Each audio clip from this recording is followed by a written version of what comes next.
Bom dia, irmãos. O título da mensagem é isso aí mesmo. Os dois penúltimos preletores já tinham compartilhado sobre esse assunto. E o Carlos Diniz falou sobre outro assunto, mas eu fiquei tão empolgado com esse assunto de tomar cruz que eu falei, eu preciso voltar nisso, né? E é lógico que a gente não vai falar nada que não complete a mensagem, né? Mas, certa vez eu ouvi de um palestrante a seguinte frase: vamos falar a mesma coisa, o mesmo assunto, porém, usando palavras diferentes. Então, o assunto é esse, tomar a cruz, né? Queria que você abrisse a sua Bíblia nesse endereço aí de Mateus, capítulo 16, verso 24. Então, diz assim: então, disse Jesus a seus discípulos, se alguém quer vir após mim, a si mesmo se negue, tome a sua cruz e siga-me. E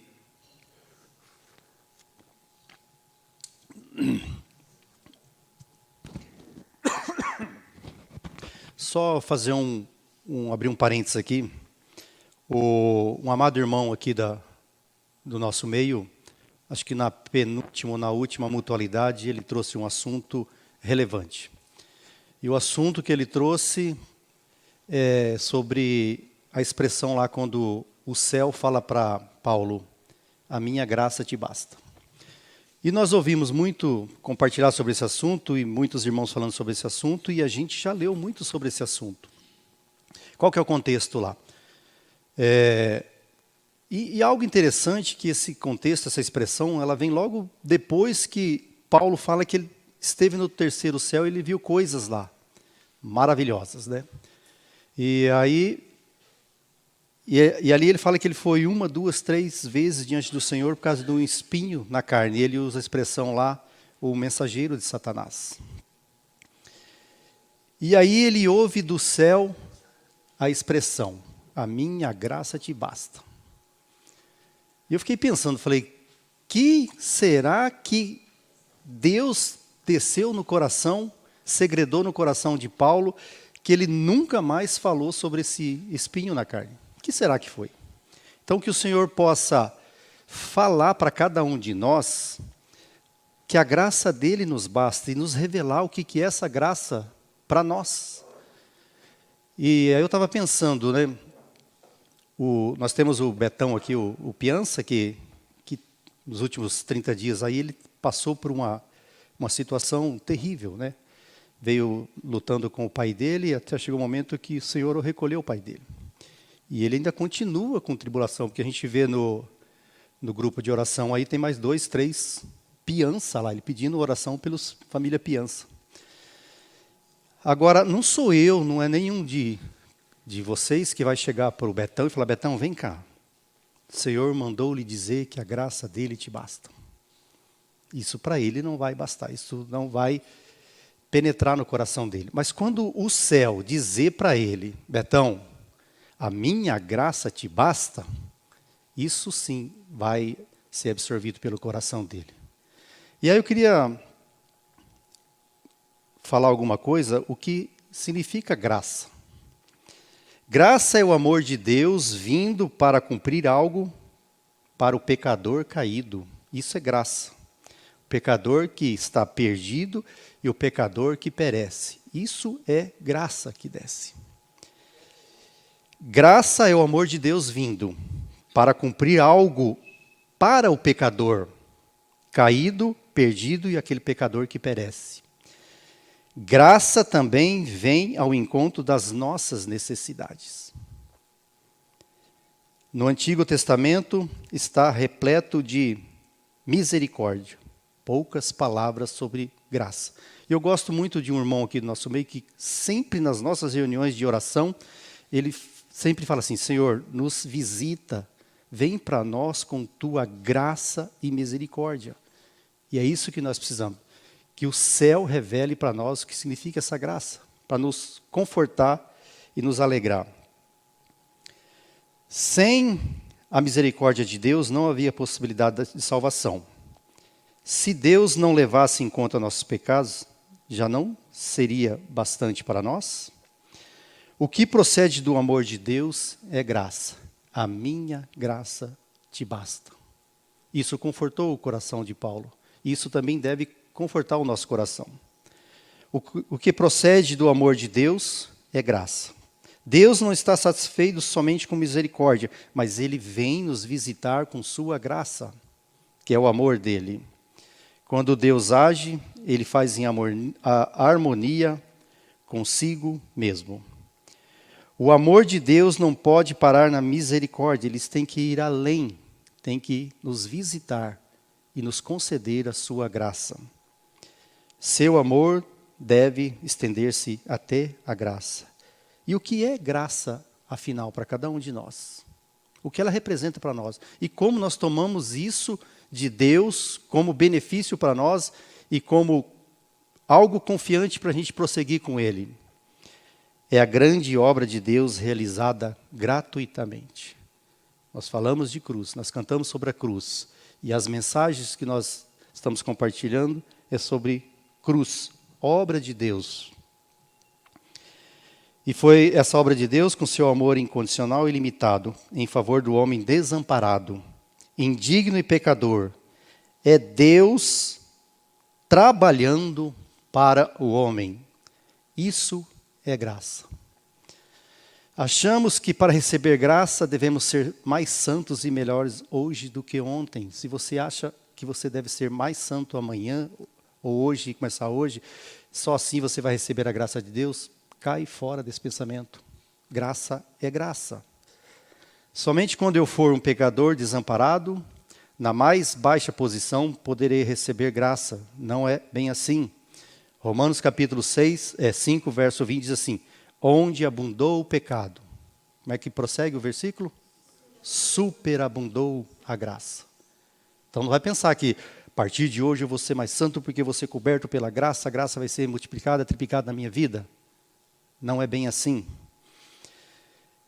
Onde estiver o pecado, ali também estará também a graça. O pecado é grande, mas a graça é maior que o pecado e ela cobre esse pecado. Nossos delitos são a condição para recebermos a graça de Deus. Mesmo livro de Romanos, capítulo 3, diz assim: pois todos pecaram e carecem da glória de Deus, sendo justificado gratuitamente por sua graça, mediante a redenção que há em Cristo Jesus. Delitos não nos impede de receber graça. É uma oportunidade de receber a graça de Deus. Graça é gratuita. A obra do amor de Deus que Ele dispensa, Ele confere a nós pecadores. Então eu repito, não adianta você decidir, a partir de amanhã, você ser mais santo, que você vai receber mais graça. Não é bem assim. Ele dispõe, Ele confere a nós pecadores. Graça é receber, sem ter motivo para receber. Vou repetir. Graça é receber, sem ter nenhum motivo para receber. Romanos 11 diz assim, verso 6. E se é pela graça, já não é pelas obras. Do contrário, a graça já não é mais graça. Só um parênteses que eu queria abrir com os irmãos. Tem, lógico, ligação com o que nós vamos compartilhar. E os irmãos têm compartilhado sobre tomar a cruz. Gostaria de convidar os irmãos a abrirem Isaías 53. Capítulo 53, a partir do verso 2 a 11. Onde fala do sofrimento vicário do Senhor como servo. Diz assim, 53, verso 2. Porque foi subindo como renovo perante ele, e como raiz de uma terra seca. Não tinha aparência nem formosura. Olhámo-no, mas nenhuma beleza havia que nos agradasse. Valquir lembrou bem, esse livro foi escrito 700 anos antes de Cristo. E já está prevendo esse sofrimento dele. Verso 3. Era desprezado e o mais rejeitado entre os homens, homem de dores e que sabe o que é padecer. E como um de quem os homens escondem o rosto, era desprezado, e dele não fizemos caso. Certamente, ele tomou sobre si as nossas enfermidades e as nossas dores, levou sobre si, e nós o reputávamos por aflito, ferido de Deus e oprimido.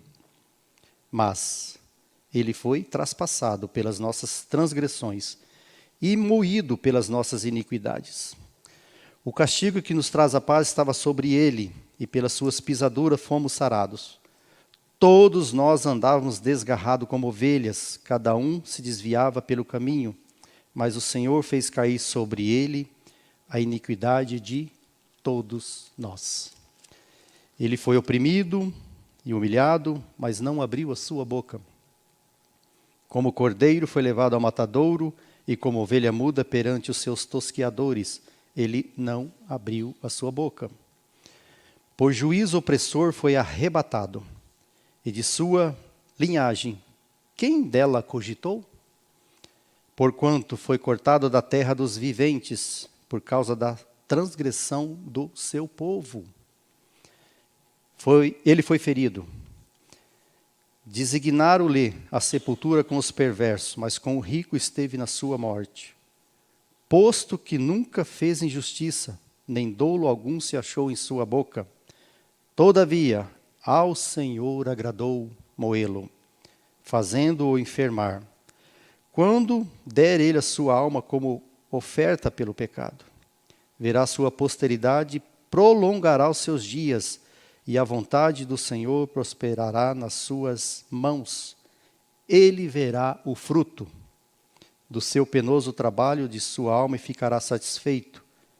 O meu servo, o justo, com o seu conhecimento justificará a muitos, porque as iniquidades deles levará sobre si.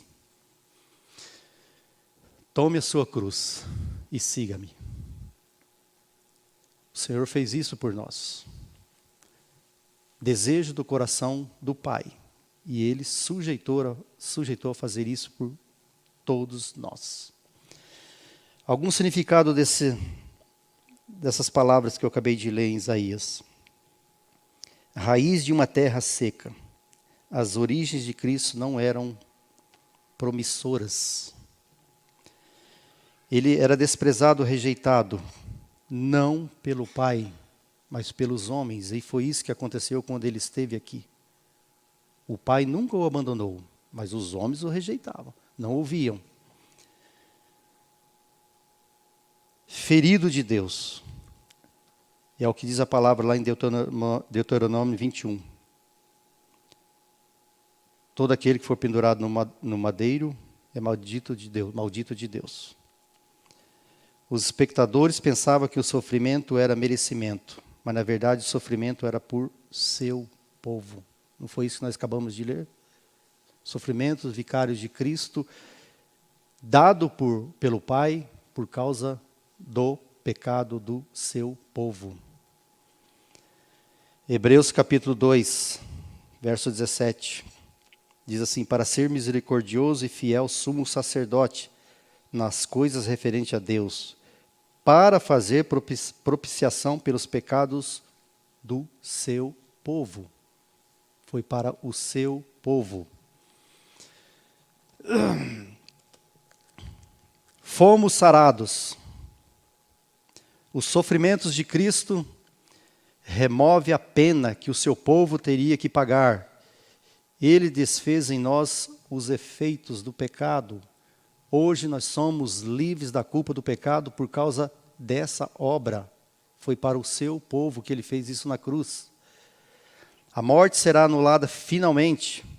como diz 1 Coríntios, o último inimigo a ser vencido é a morte.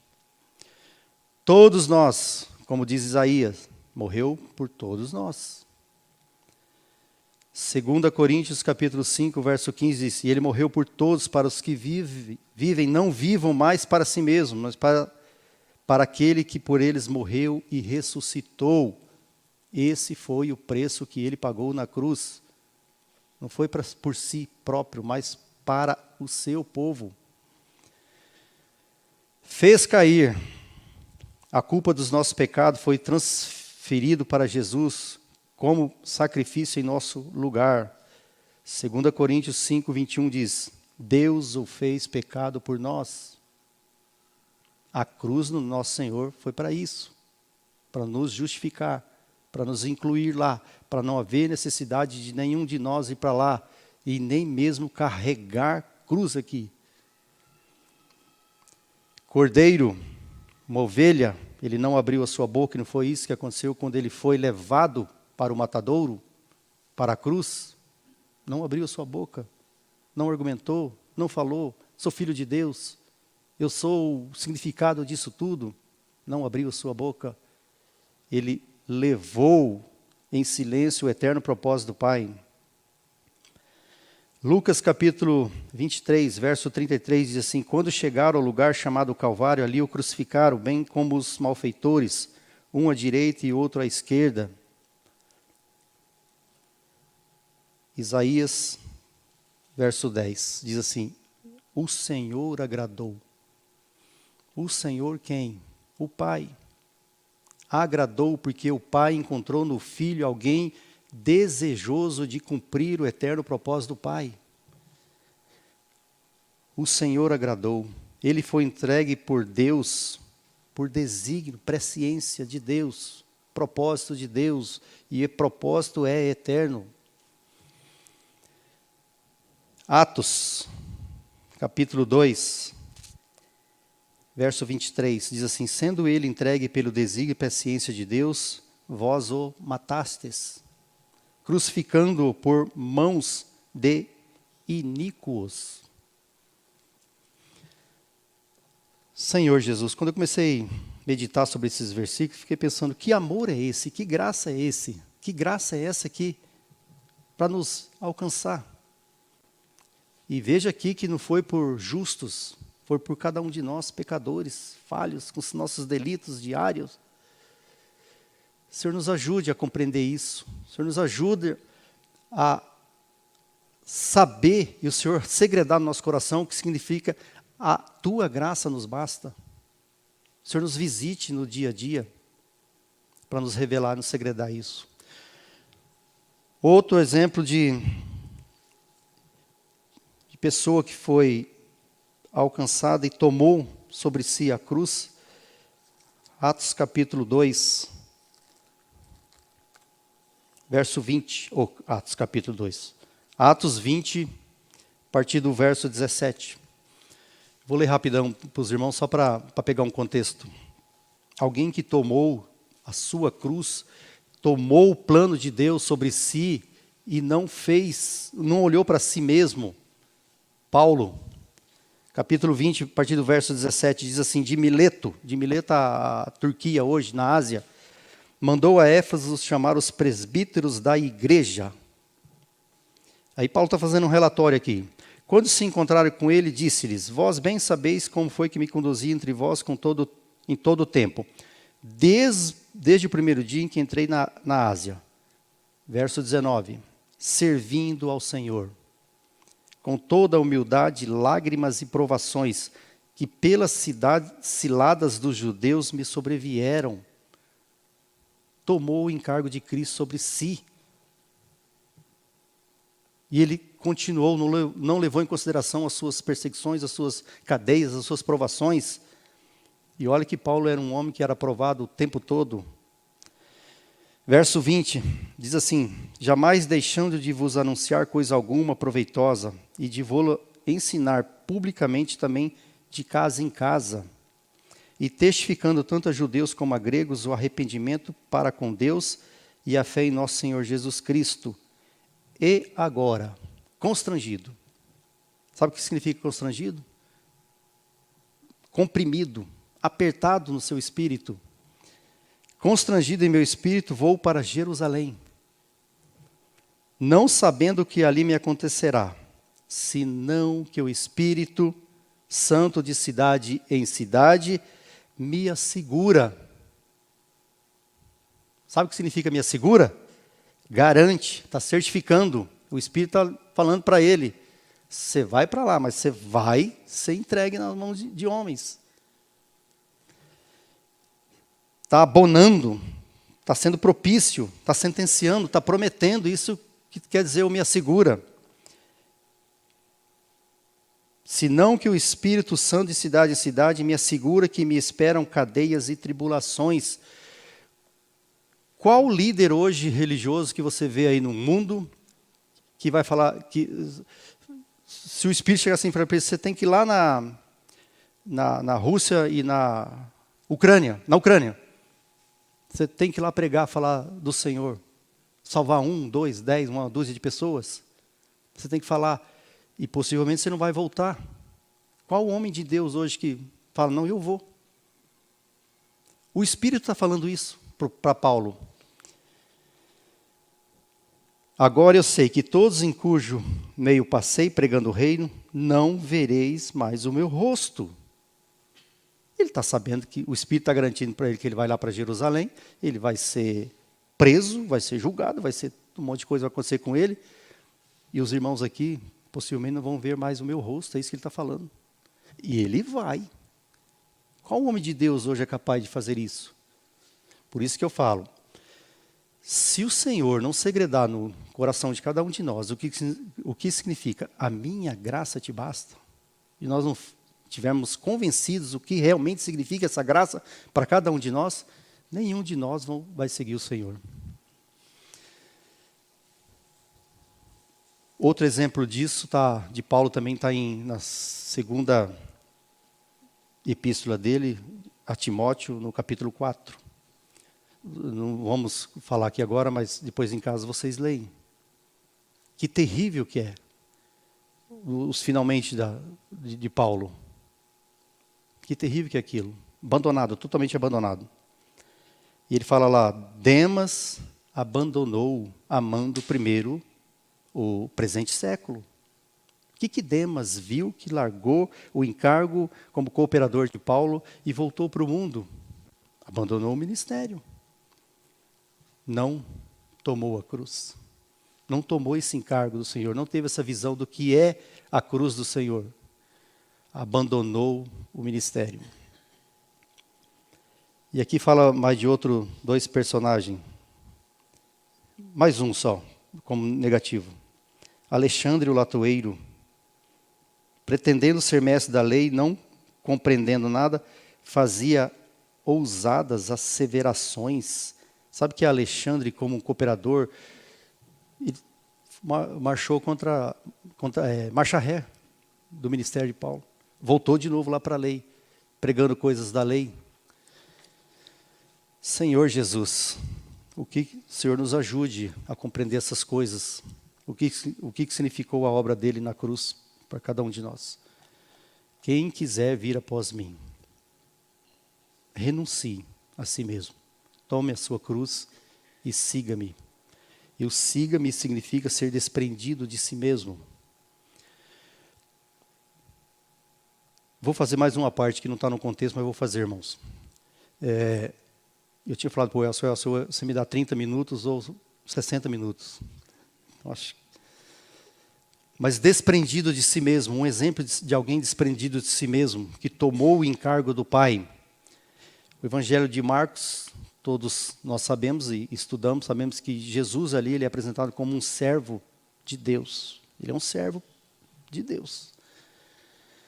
E alguns eruditos ali da palavra falam que existe mais de 30 expressões ali, logo ou imediatamente.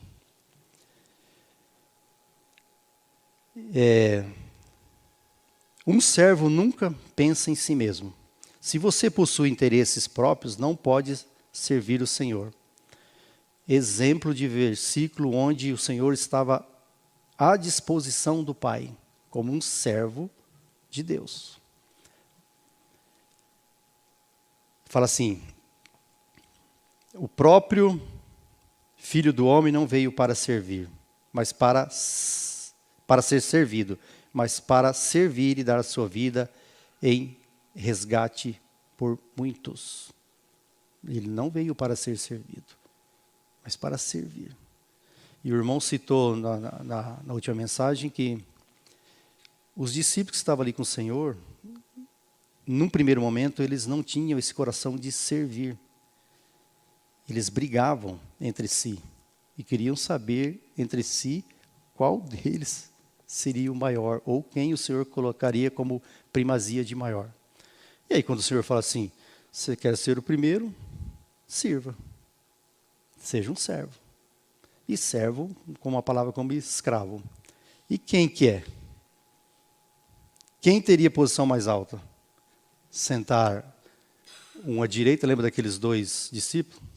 Que a mãe chega e fala: Senhor, tem uma coisa para te pedir. Manda que quando a manifestação do teu reino, esse meu filho senta à direita e esse à esquerda. Então, nós queremos posição. Assim como os discípulos queriam posição. Mas o Senhor está falando que venha para servir. E ele veio para servir. Quando Jesus disse que estava subindo para Jerusalém, que ia ser entregue, julgado, nesse contexto, versículos antes ali que a gente leu de Mateus 16, 24, Pedro chama a parte e ele fala assim: Senhor, tal coisa não te aconteça. Querendo dar uma ajuda para o Senhor? E o Senhor repreende. Tudo isso nós já sabemos ali que nós lemos. O Senhor repreende, faz uma repreensão. Não sabeis que não foi para isso, foi para isso que eu vim? Para ser levado para Jerusalém, para ser preso, julgado, condenado? Ou seja, nosso Senhor, Ele é desprendido, desapegado de si mesmo. Ele não tem interesse em si mesmo, a não ser na obra do Pai. E a obra do Pai é nos incluir na sua morte e ressurreição, nos seus feitos na cruz. E a cruz foi para isso.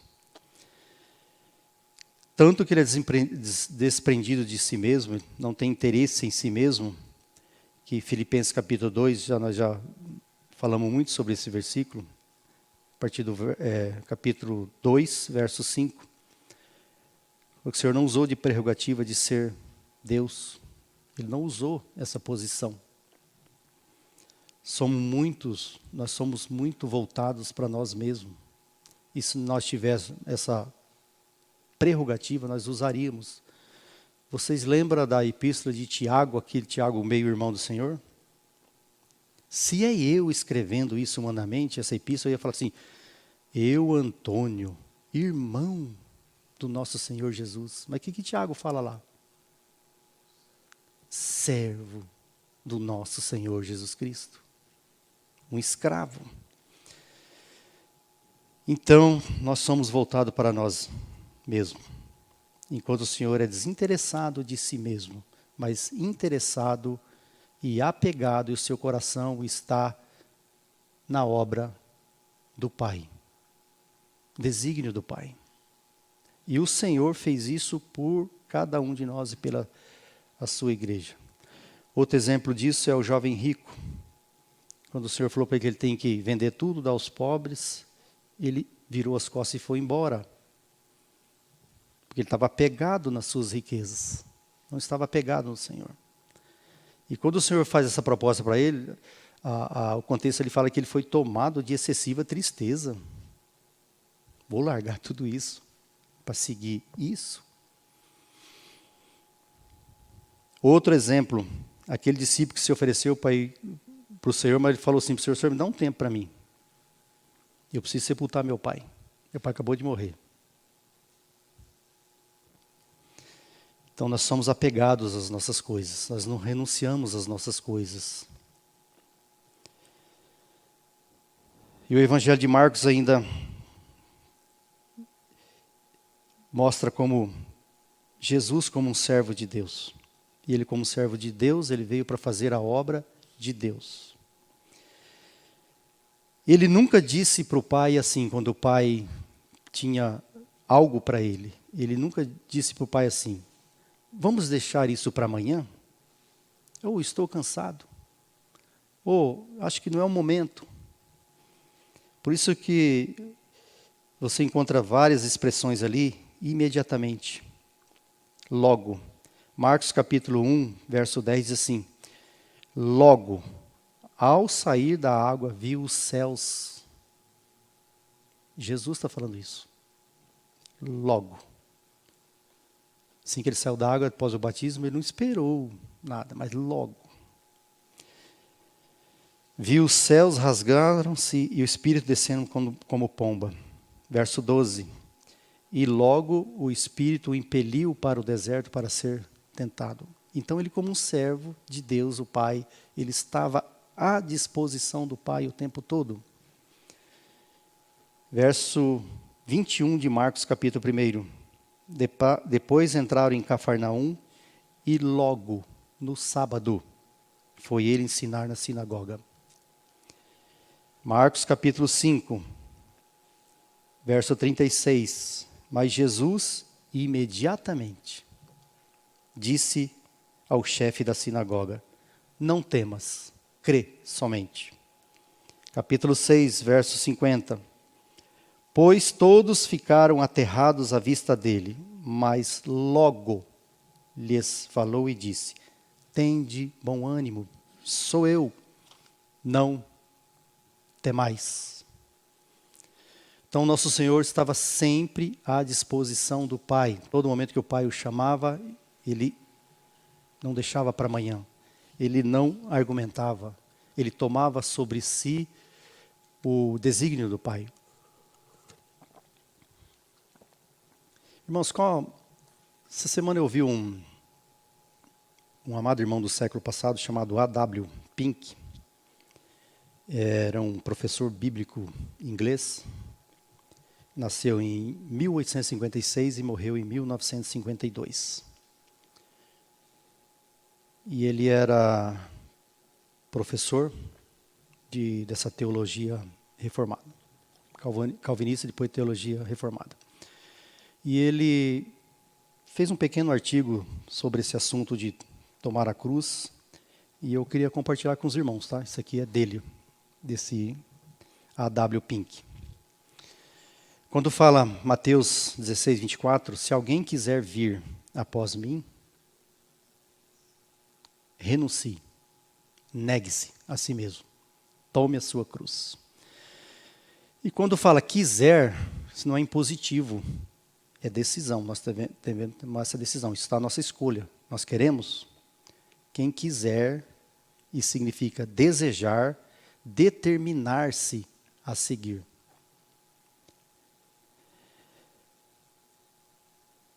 E ele usou o exemplo, isso está igual em 2 Timóteo 3,12. Ora, todos quando querem, todos quanto desejam, determinam viver piedosamente em Cristo Jesus, serão perseguidos. E ontem à noite eu estava lembrando, né? Você às vezes vê na rede social, vê uma pessoa lá falando assim, eu me converti depois que eu abri a Bíblia num dia, lá eu estava não sei o quê, estava inspirado a abrir a Bíblia, e li tal versículo, o Senhor é meu pastor e nada me faltará. O Senhor é meu pastor e eu não preciso de mais nada. Eu falei, caiu minha ficha. Que versículo lindo de você ser convertido. E você usar como exemplo que você foi convertido. Um outro versículo. Tudo posso naquele que me fortalece. Tudo posso naquele que me fortalece. Deus acabou de me revelar isso, eu me converti. E a partir de hoje eu estou apegado no Senhor, porque eu tudo posso, porque Ele me fortalece. Versículo maravilhoso. Mas se você for ler o contexto, quando Paulo fala isso, somente Paulo pode dizer isso. Tudo posso naquele que me fortalece. Então, quando você não vê ninguém dizendo assim, o que está aí em Timóteo. Ora, todos quantos querem. Por isso que esse quiser significa isso, você determina, você tem consciência de que você tomou uma decisão. Então, Você não vê alguém usando esse versículo de exemplo. Assim, eu me converti quando eu li esse versículo aqui. Ó. Ora, todos quanto querem, determinam ou desejam viver piedosamente em Cristo, serão perseguidos. Falar, eu decidi que eu quero ser perseguido. Eu vou seguir o Senhor, eu quero viver dessa maneira. Já a palavra está falando que eu vou ser perseguido, eu não me importo. Isso não é um bom exemplo para você ser convertido, né? O Senhor está falando, a palavra está falando. Então, por isso que fala, se quiser, serão perseguidos. E quando Jesus fala lá assim para os seus, fala assim, eu sou o caminho, a verdade e a vida. E aí a gente fica pensando, quantas vezes eu fiquei pensando na minha cabeça assim, puxa, o que é o caminho? Será que o caminho é uma estrada, né? Um percurso que eu tenho que ir para seguir o Senhor? O caminho, dessa expressão que o Senhor usa para os seus discípulos, no hebraico significa, ele é o modelo, ele é o padrão. Então olhe para mim, Jesus está falando para os seus discípulos, eu sou esse padrão, esse modelo, olhem para mim. Ninguém vai ver nada de defeito em mim, nenhum pecado em mim, nada que me condene. Eu sou esse caminho, esse modelo. E quando fala a verdade? Verdade é uma palavra em hebraico lá, que eu não sei falar ela, mas ela tem sentido de que Jesus ele tem início, meio e fim. Então ele é a verdade. Verdade, início no quê? Na eternidade passada. Ele iniciou lá e está lá. E ele, nessa dispensação que passou por nós, é o meio. E terminará lá na Nova Jerusalém. Verdade significa que tem início, meio e fim. E vida? Vida não precisa falar para nós. É a vida Zoé, que é a vida divina, que é dada para cada um de nós. Eu sou o caminho, a verdade e a vida. Mas para você viver piedosamente, que Paulo fala escrevendo para Timóteo, serão perseguidos. Graças a Deus por esse conforto que o Senhor fala que Ele é o caminho, a verdade e a vida.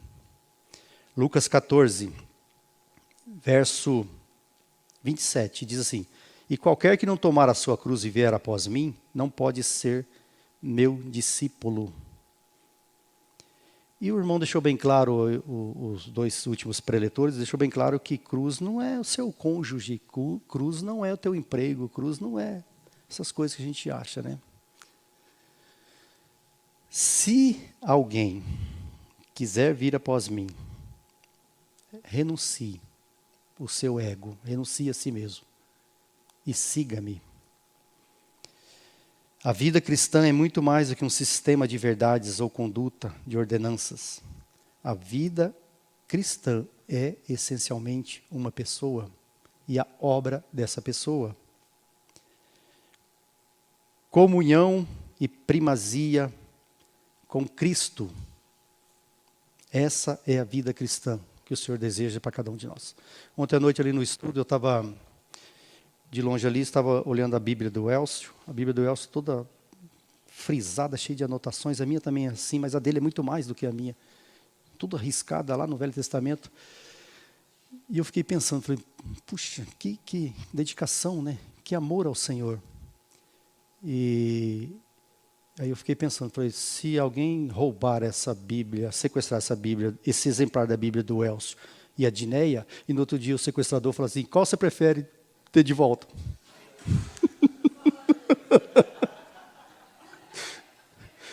Eu fiquei olhando aquilo e falei, meu Deus do céu, o que será que ele vai escolher? Porque eu estou lembrando de um casal de irmãos que faz um tempo já nos visitou e o marido é pastor.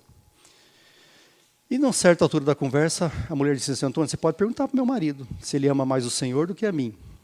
Pode perguntar para o meu marido se ele ama mais o Senhor ou do que os nossos filhos. Falei, certamente ele vai responder que ele ama mais o Senhor. Então, primazia consiste em seguir e amar Jesus acima de tudo.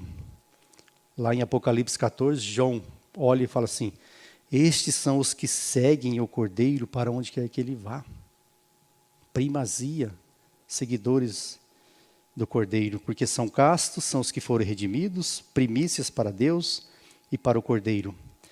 Infelizmente, há outro tipo e uma grande classe que parece seguir o Senhor irregularmente, esporadicamente, com o coração dividido, com o coração longe, à distância, muito mais no mundo e em si mesmo, e tão longe de Cristo. Mateus capítulo 15, verso 8 diz assim: este povo me honra com os lábios, mas o seu coração está longe de mim. Como o nosso coração é enganoso, como o nosso coração toma partido e ele quer satisfazer as nossas vontades, o nosso ego. Eu me lembro que há uns 26 anos atrás a gente tinha um grupo de amigos que no sábado à tarde, depois que todo mundo saía do trabalho e coisa e tal, a gente tinha um jogo de bola. Eu nunca fui de bola, nunca joguei bola, mas eu ia por causa da companhia. A gente era... E sempre era depois das 3 horas, coisa e tal.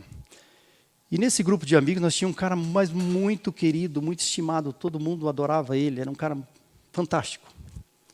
E tinha a média da nossa idade, 30 anos, um pouquinho mais. E um dia num jogo de bola, eu não estava nesse dia, infelizmente, ou graças a Deus que eu não estava, que eu não, né? Ele estava jogando, e você sabe que essas peladas de jogo de bola, tem 8 jogando, mas tem mais 10 lá fora, doido para o outro sair para entrar, né, para jogar. E ele estava jogando, e aí ele pediu para sair, falou, estou sentindo uma dor de cabeça terrível. Dor de cabeça dessa, que se der num cavalo, mata. Então, aí ele saiu. Falou, não, vou ver se vou lá no vestiário, tomo uma ducha gelada lá, eu melhoro e troco de roupa e tal. E ele foi. E o jogo continuou. E aí depois que acabou o jogo, todo mundo foi ao vestiário trocar de roupa, coisa e tal. Chegou lá e encontrou ele caído, já tinha tomado banho, mas trocar de roupa estava caído lá no vestiário. Acudiram, levaram para o hospital.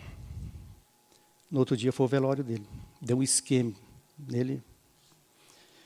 Mas nós ficamos tão inconformados, meu Deus, por quê? Que lamentável, que tragédia, o cara tão querido, tal.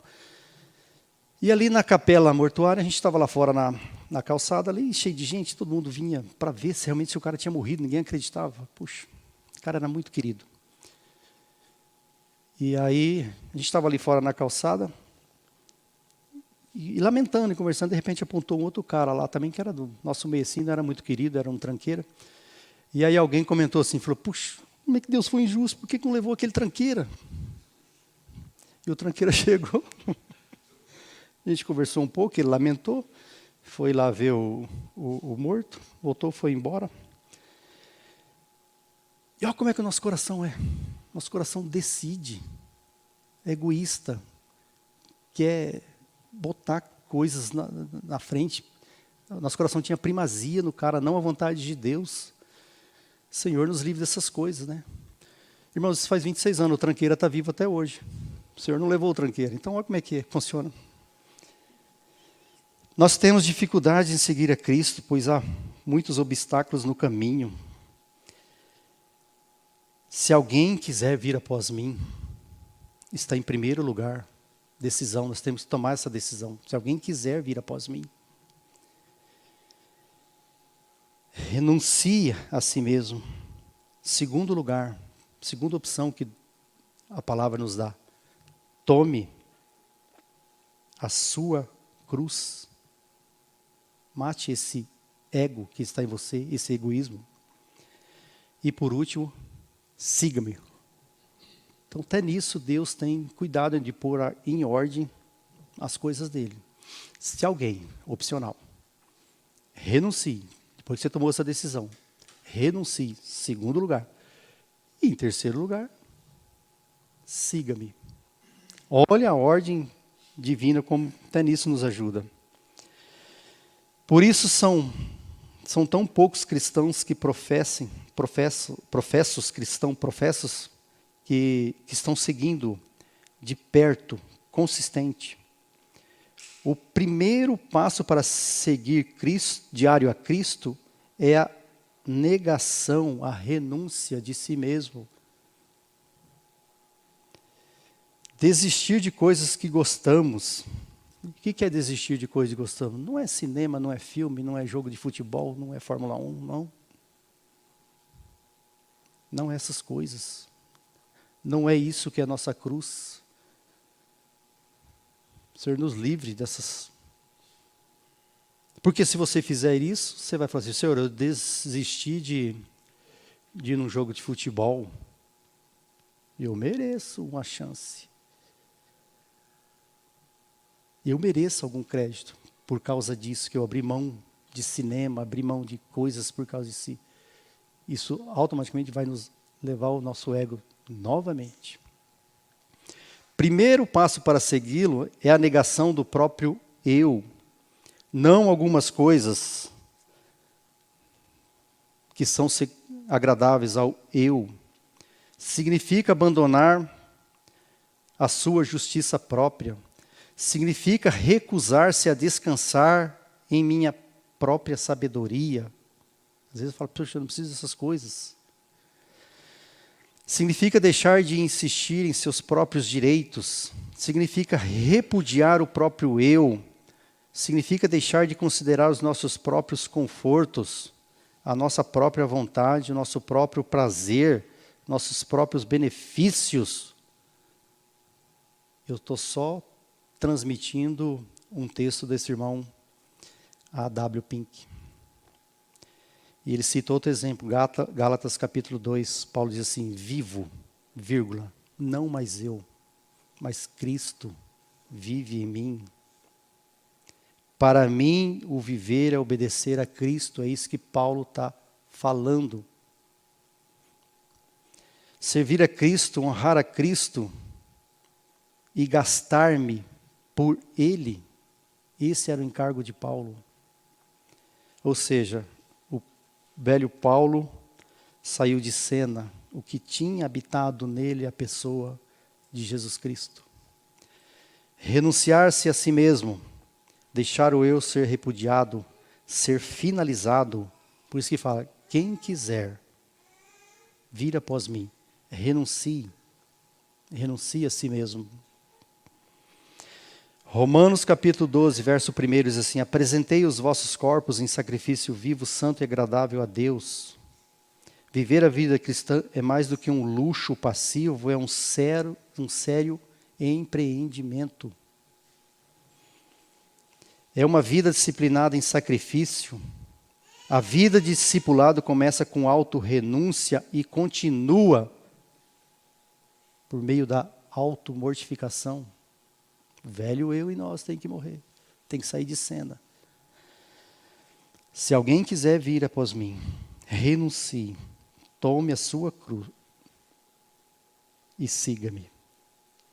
Fato interessante que eu estava lendo hoje de manhã em Lucas 9, que fala que, o sentido é esse mesmo, ele fala assim, dia a dia, tome a sua cruz diariamente.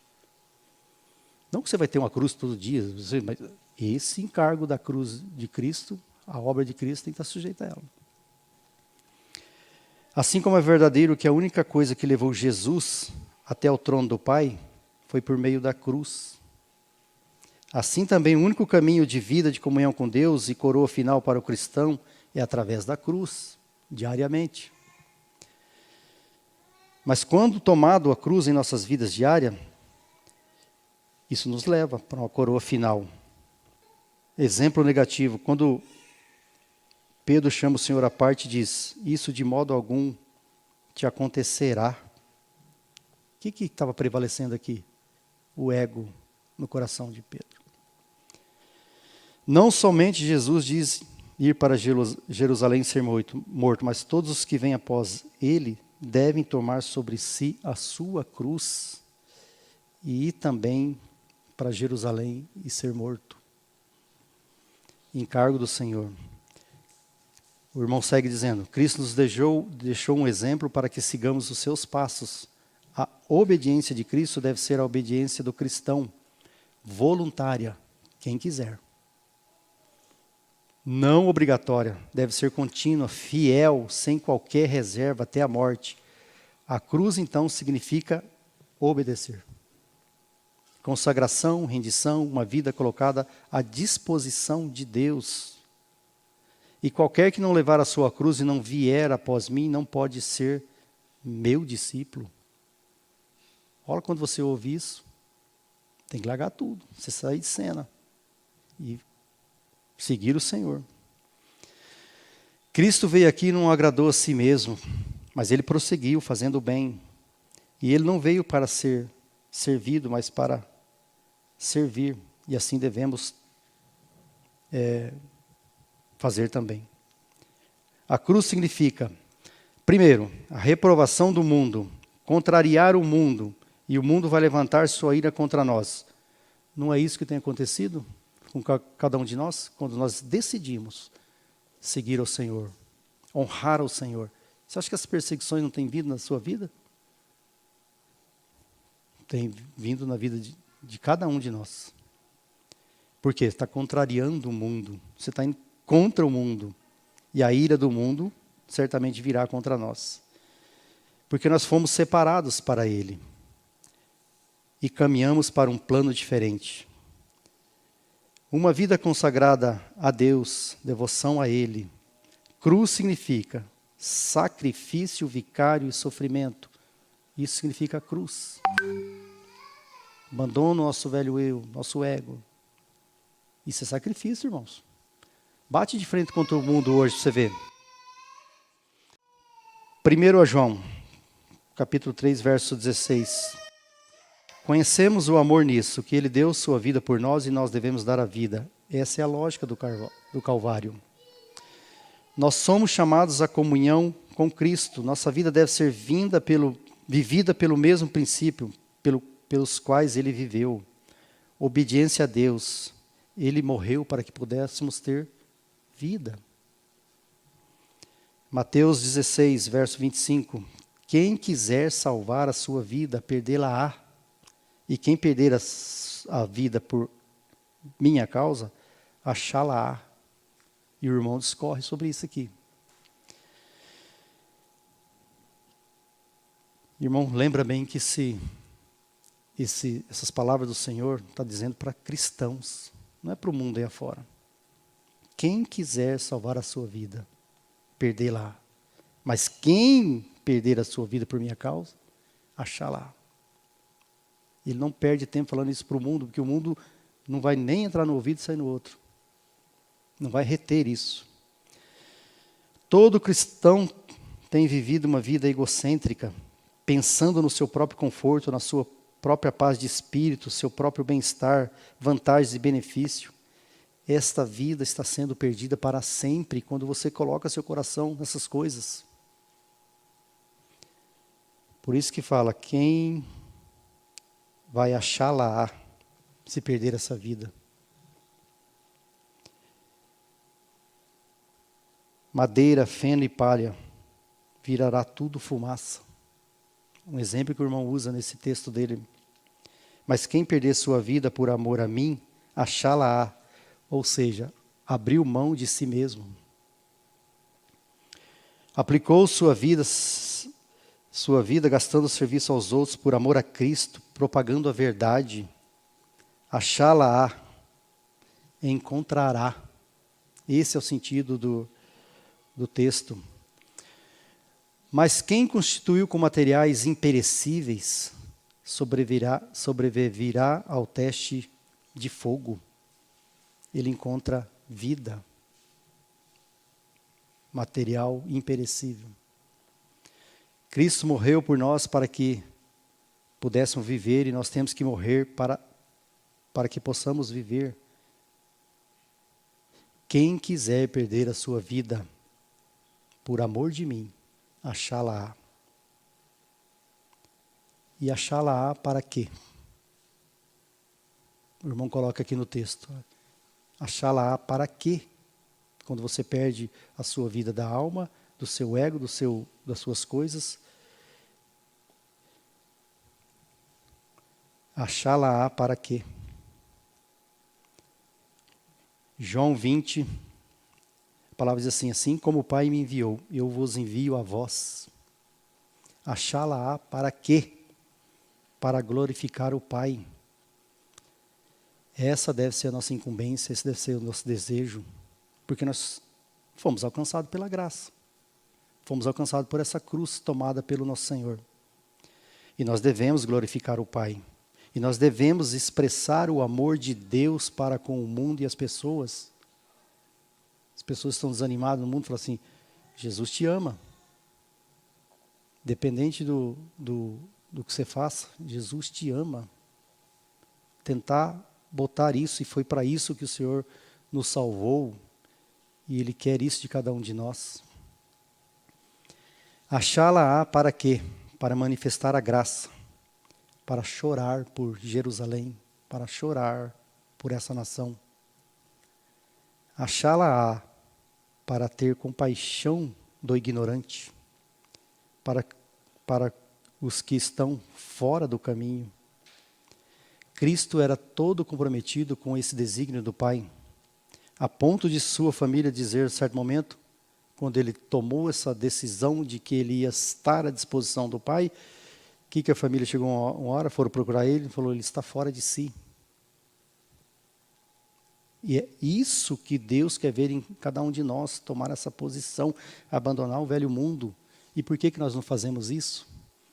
E às vezes, quando nós tomamos decisão, as pessoas falam assim, sabe que ficou louco? Eu já ouvi isso há muito tempo atrás. Acho que quando no começo eu era mais fervoroso, eu já ouvi isso. Recém-convertido, você fica meio empolgado, né? Então, já ouvi isso. Parece que o Antônio deu uma guinada aí de... Senhor Jesus, eu vos envio para o mundo, e para este mundo que eu vos salvei, e vocês estavam lá. É para isso que Deus nos envia. Eu vos envio de volta ao mundo para viver com a cruz estampada sobre vocês, não a sua cruz, o seu ego, mas a cruz de Cristo. Essa obra prevalecente e eterna tem que estar estampada em cada um de nós. Foi para isso que o Senhor foi à cruz e nos salvou. E por que nós não tomamos a cruz em absoluto? E qual que é a distância que nós estamos seguindo? De perto, temporário, esporadicamente? Qual que é a distância que nós estamos seguindo? Esse trabalhar da cruz, esses feitos da cruz. Qual a nossa vitória sobre o pecado interior? Segundo Coríntios capítulo 4, diz assim, levando sempre no corpo o morrer de Jesus, para que também a sua vida se manifeste em nosso corpo. Nós fazemos isso no nosso dia a dia, como salvos por essa cruz do Senhor. Nós levamos no nosso corpo diariamente esse morrer de Cristo e damos o exemplo para ir para o mundo ver. Tem sido estampado essa cruz de Cristo em nosso viver diário? É só um texto, tá, irmãos, que eu vi de um amado irmão do século passado. Paulo vê seus próprios sofrimentos como uma imitação dos sofrimentos de Cristo, né, que ele fala, o que me resta das aflições de Cristo. Legalmente, a cruz do Calvário lançou fora a culpa de nossos pecados. Isso não há dúvida para cada um de nós. Legalmente, essa cruz do nosso Senhor nos livrou de toda a culpa do pecado. Ninguém vai ser condenado por causa de pecado, porque essa cruz nos livrou dessas coisas, essa culpa de pecado. Foi na cruz que o pecado foi tratado legal e judicialmente, mas Cristo diz, qualquer que não levar a sua cruz e não vier após mim, não pode ser chamado meu discípulo. O que significa? Renunciar às particularidades, os hábitos mundanos que há em cada um de nós. É isso que significa o tomar a cruz. Cada cristão hoje precisa ficar a sós com o Mestre e consagrar-se a Ele para o seu serviço. O Senhor nos ajude, irmão, a tomar esse encargo do Senhor sobre a nossa vida e que essa cruz dele esteja estampada em nosso viver diário, que nós possamos viver para quê? Para o expressar, para ele ser lembrado e não cada um de nós. Amém?